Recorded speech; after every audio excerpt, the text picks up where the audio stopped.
Okay, so we begin. We're talking today about how you can bring the research into the banned book report. We've talked a lot about ideas. We spent the last few days talking about ideas. What are they arguing? How can you counter that argument? And I've made sure that you understand you must have research. So let's talk about how to merge the two. And I'd like to give you an example. Remember that you are looking at a specific challenge against the book. Your research should reveal some people at a time and a place who specifically tried to ban this book. Hopefully you have multiples, but if you don't have multiples, the one that you have should have a lot of detail to it, because you need to extend this to 300 words, and I'm going to show you how. I have an example. My example is for the book American Psycho. Now I'll tell you a little bit about the book, and I'll just give you a bit of background on the challenge. American Psycho was published in the 90s, was instantly controversial because of its very graphic depiction of sex and violence. And a lot of people felt that this depiction of sex and violence went over the line, and it was not only sex and violence, but it was sexist and encouraged brutality toward women. So some women's groups became very upset with the book, and they didn't worry about high school classrooms because no high school teacher in their right mind would assign this book to students. So this book's not in the schools. They're not worried about that. They go out into the real world. They're going after the publisher. They're going after the booksellers. They're bringing out the big guns to try to take this book out of regular citizens' hands. So this is pretty controversial. And by the way, as a side note, what do you think the consequence was? What's the real effect of something like that? People want to read it more, and they increase sales. It's always the sort of ironic outcome of that kind of thing, that they often do more damage than they do good. I have two research sources. I have found research in an Entertainment Weekly article entitled American Gothic, and I've read that article. Trust me, an Entertainment Weekly article would not take you long to read. And then I found something in this MC Journal article entitled The Real Filth in American Psycho. So I've got some information about it. I've done some research. I found two really good sources about this.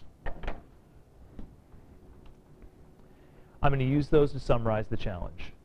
I'm going to summarize the details of the challenge, what exactly happened, who did what, where. And here's how it would look. I'll read it to you, and then I'll show you the parts. We'll talk about how you can write this exact same thing. Upon the publication of American Psycho, many vocal Americans spoke out against the book, trying to persuade booksellers not to stock the novel. In Los Angeles, a local chapter of the National Organization for Women, NOW, organized a boycott of all books published by Vintage and Knopf, publishers of, typo, American Psycho. The organization claimed that the novel legitimizes inhuman and savage violence masquerading as sexuality. Regardless of the boycott, American Psycho sold hundreds of thousands of copies. That's pretty brief, not a lot of detail, but I'm already doing a couple things in it. So let's take a look at it piece by piece. First, there's pretty much my claim or main idea. But you know about that. Now, I have research number one. So my first research source, what am I doing with my first research source? Different from my second research source. Josiah? You're correct, however, I'm not going to use the word describe. I'm going to use a different verb to depict what I'm doing here. Well, hold on. Let's look at the second one. Research number two. What's the difference between these two? Nope. Oh.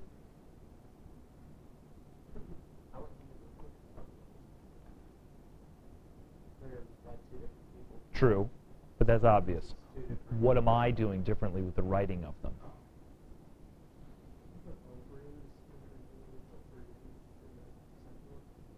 No, that's Brian, and those are actually two different people. I know, Daniel, it's going to look like, hey, did you make a mistake? No, these are actual articles about this. I did do a little bit of research, and those are actually the two names, O'Brien and Brian.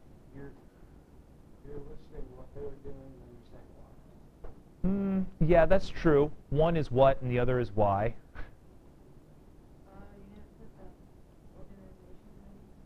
Okay, that's true, but guys, there are two different approaches to including research in writing.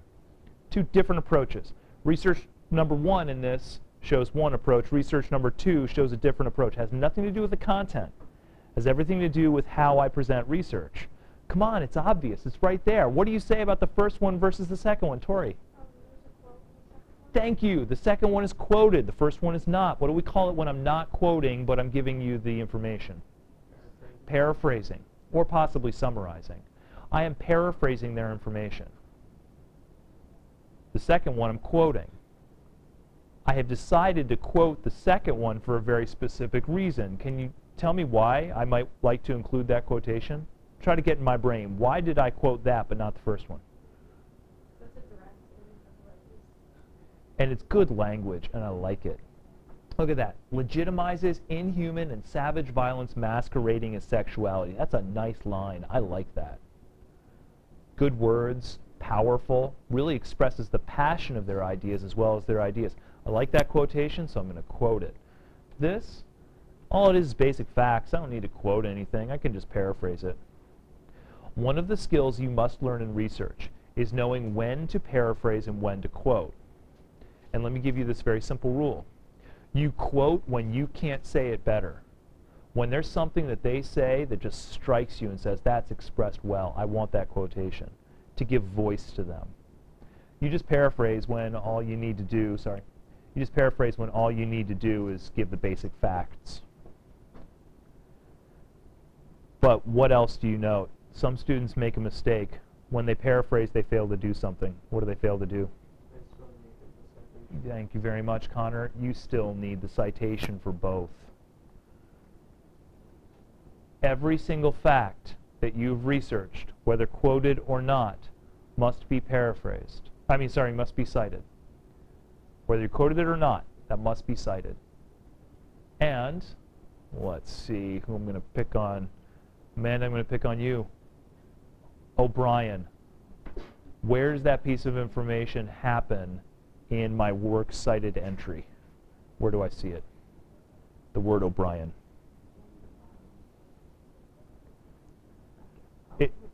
First, second, third, fourth, fifth, sixth piece of information. Which piece of information is the word O'Brien? Yeah. You're thinking, wait a minute, is it wrong? It's first, right? Yes, it's so obvious it's first. O'Brien is the first piece of information. Brian is the first piece of information. If I didn't have an author, what would I see in the quotation, or what would I see in the parentheses? A title of what? Correct, the little title, the article title. And furthermore, Jake, what would I see about an article title? Italicized, quoted, or nothing? Quoted. Little titles are quoted. Big titles are italicized. Okay, remember that. Little titles quoted, big titles italicized. So, thank you very much. The article title, you're absolutely correct. Make sure it's in quotation marks. Cite everything. But here, I have just presentation of research integrated into presenting that specific challenge. Anybody here have research with them? Not really? No?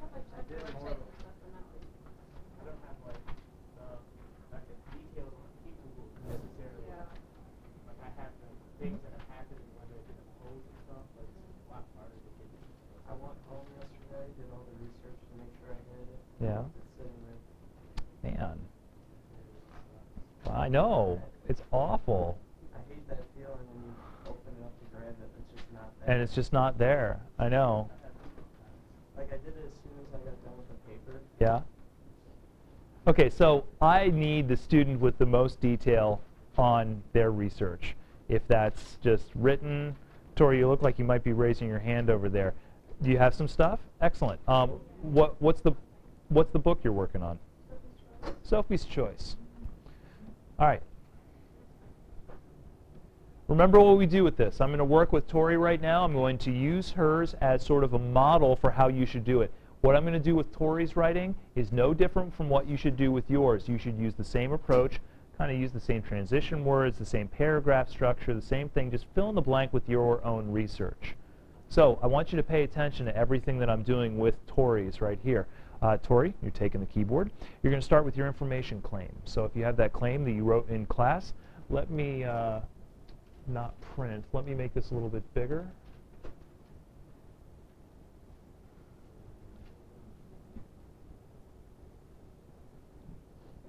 good. Okay, so Tori, start by typing your information claim, please.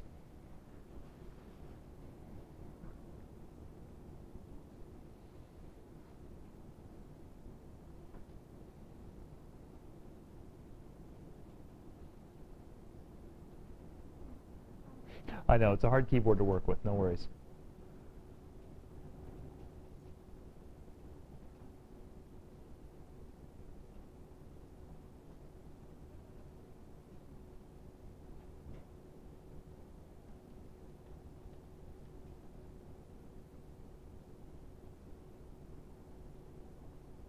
Don't worry about making grammatical changes. We can get the ideas up there, it's good enough.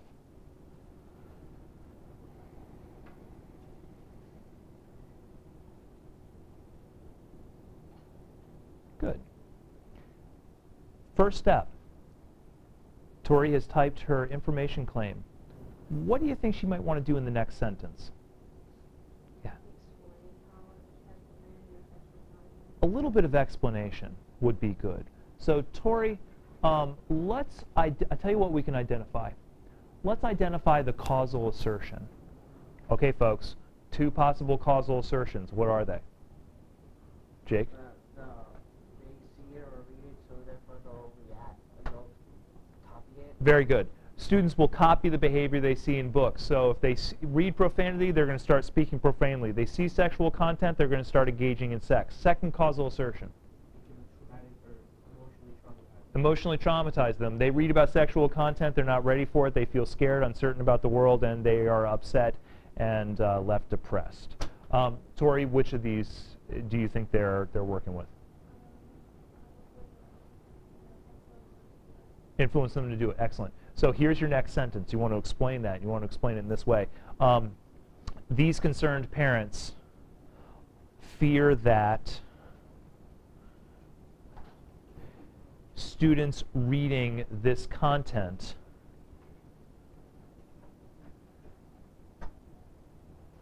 will use profanity more often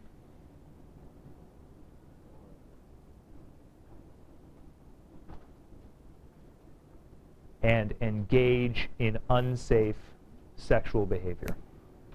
Engage in unsafe sexual behavior.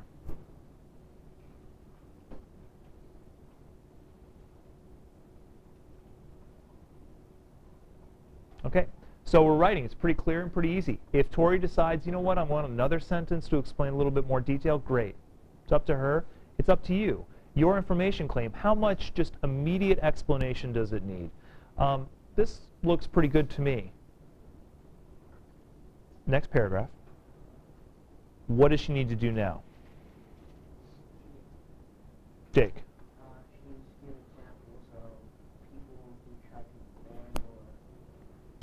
Perfect. You've said parents throughout the United States, so you must have multiple challenges? Or just one? Kind of just one? Well, let's work with the one. Go to a new paragraph, so press enter. What transition phrase do I use when I'm about to present an example of a general idea? I'm sorry? Nope. I'm introducing an example. I have an idea. I'm using what? For example. Thank you very much, Zach. For example. Or for instance.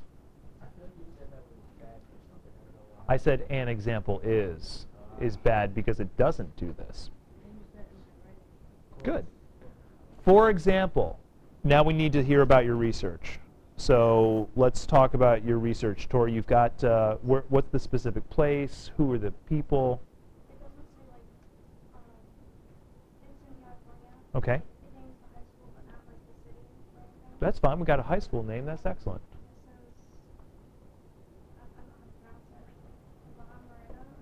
Okay. Okay.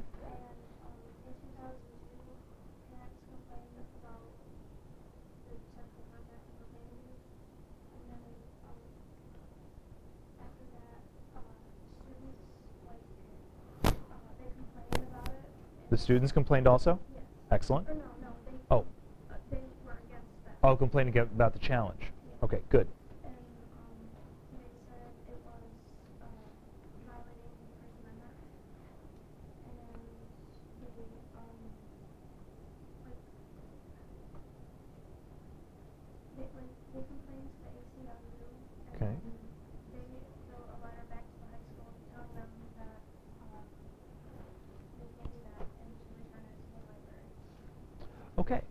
Excellent. It's a fantastic summary. It gives us a lot to write with. I'm going to ask you a couple more questions for clarification, then we'll start writing. First, was it taught in a classroom, or were they taking it out of the library? Out of the libraries. Okay, good. So let's do this. For example, let's identify the time. You said 2002? In 2002, type the high school's name.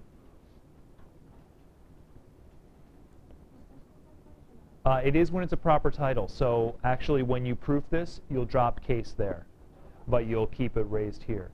So in 2002 at La Merida High School in California, comma,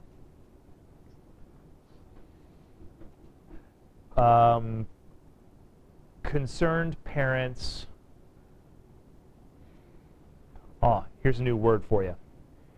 If you are formally asking a government organization for something, do you know what verb you might use? I'm not asking the government. Not pleading. That's more court. It also, in a noun form, is something that you sign. Petition. Very good. Concerned parents petitioned the school to remove.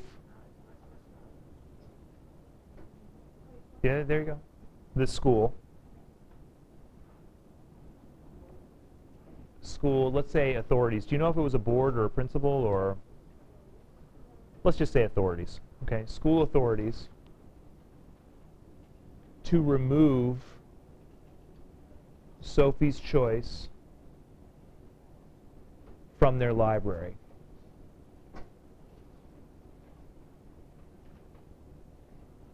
Let's expand, folks. If they're removing it from the library, why? What do they want not to happen?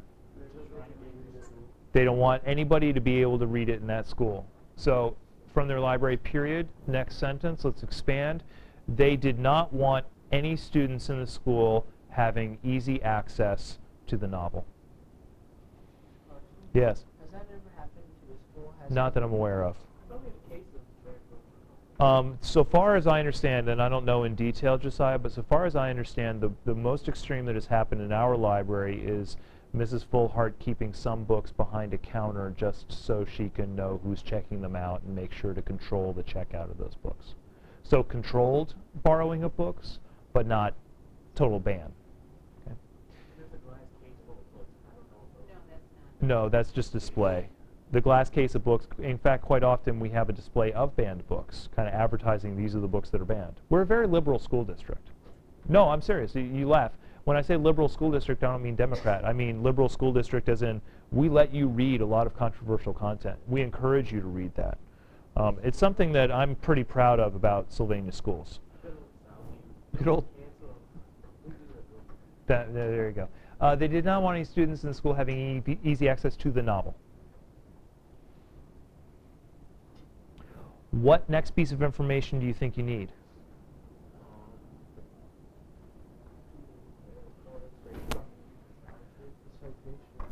Okay, we might need the citation at this point. It depends. Connor, where must the citation go? At the end of the information. And I'm not sure if Tori's done with her research information yet, so I'm going to hold off on the citation, but you've got a good point. Thank you, Connor. Hold on, let's reread it. For example, in 2002 at La Merida High School in California, concerned parents petitioned the school authorities to remove Sophie's Choice from their library. They did not want any student in the school having easy access to the novel. Okay, excellent. And did the school board agree with this? Did they? Okay. So but then they reversed, right? Okay, so you could say initially. It's a good word. I-N-I-T-I-A-L-L-Y. Initially, comma, what does initially mean? They started to, or at first, but what does it imply? If I say initially, what am I implying? Something will change. Very good, Connor. Thank you. Initially, the school removed the book from its libraries.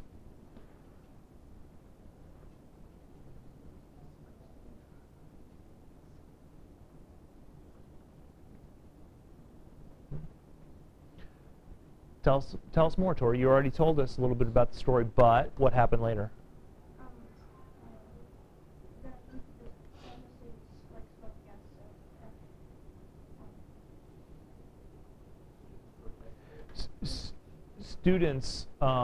students opposed this decision and protested it. There you go, type.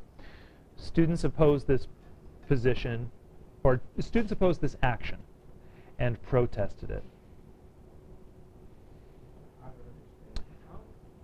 Hold on, one other thing.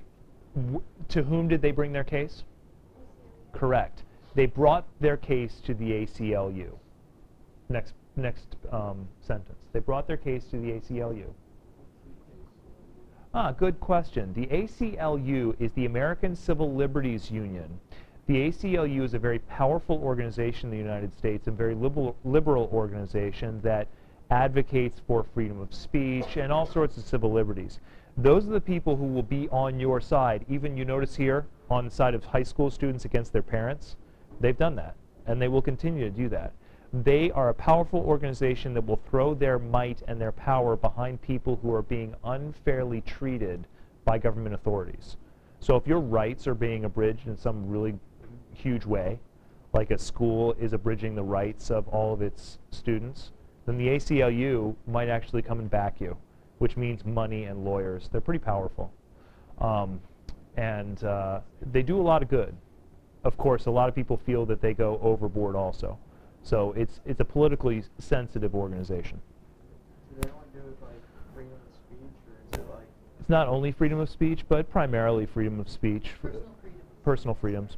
Bill of Rights kind of stuff. They brought their case to the ACLU. Let's take that period out. Let's place a comma. Who pressured the school into replacing the book. Who pressured the school into replacing the book.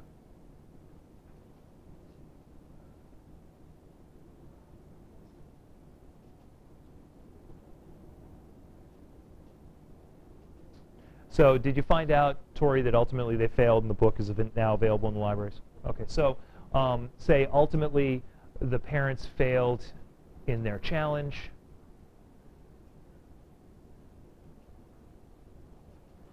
And students at La Merida High School are still able to borrow the book.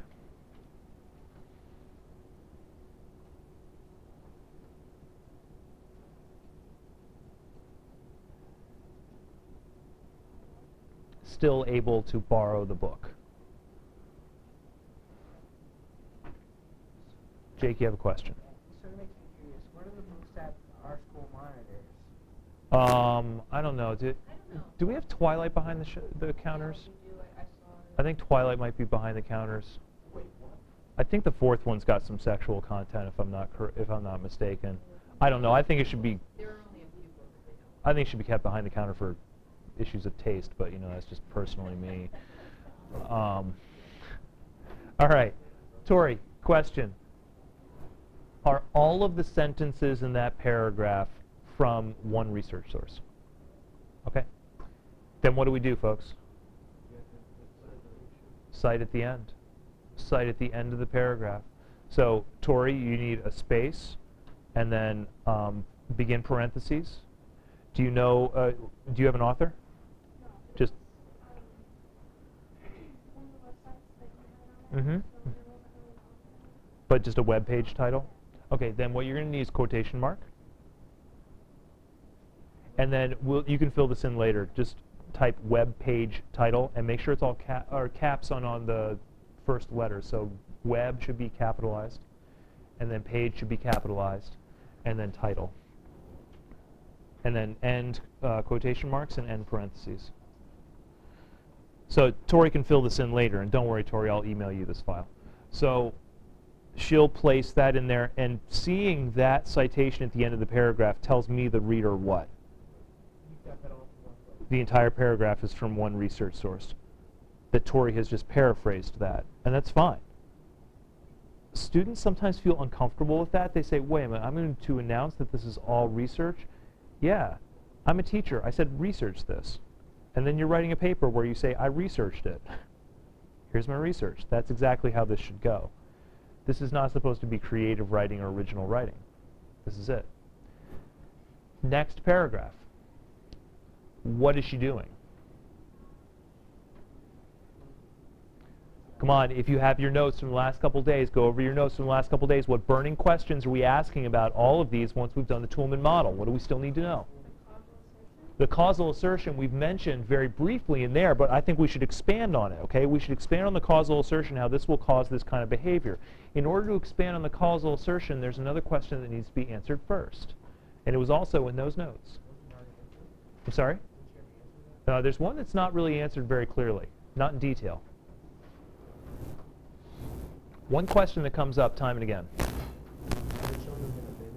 Yeah, we're going to have to. We'll get to that, Josiah. But there's another question that we have to answer first.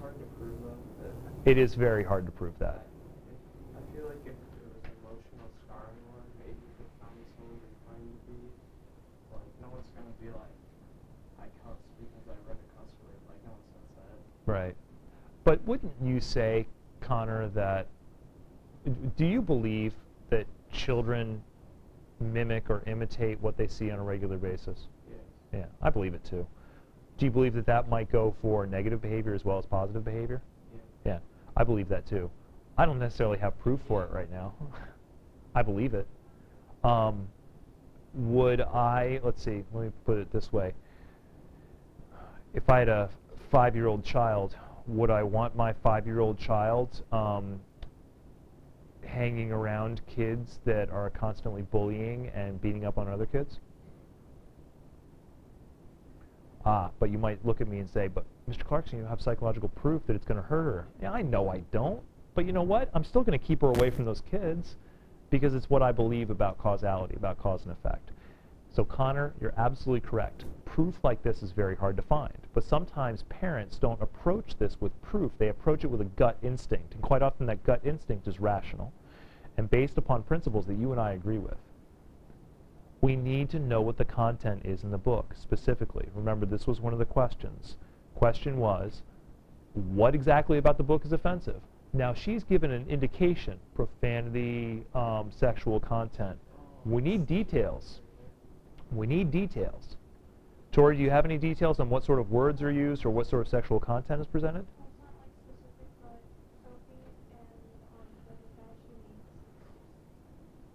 Okay. Are they married? Okay, so there's a detail that might be interesting, right? So what you're going to do, and I'll tell you what, why don't we just take some notes? So start a bracket. You know, the bracket symbol? Okay, bracket. And you'll give yourself some notes. Write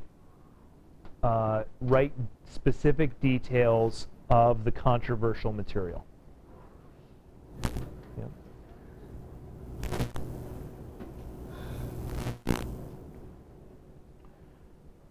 Controversial, sensitive adult, whatever. Yep, controversial material. And I'm thinking that you get anywhere from, I don't know, 3 to 5 sentences out of that, just describing it. So a teenager, you know, that makes a difference. Yep. Person, age, not married, that kind of thing. And then, Casual businesses. correct. And then you expand on the second sentence of your paper. You talking to me about how the parents feel that children exposed to that will start mimicking it. We write this book like first we do like start like that, then we go into the notes deeper in like what we said in the first sentence. Yeah. And then we go with like the 3 paragraphs about like somebody that tried to stop it. Yes. I think Jake's on board. Let me explain what Jake just understood.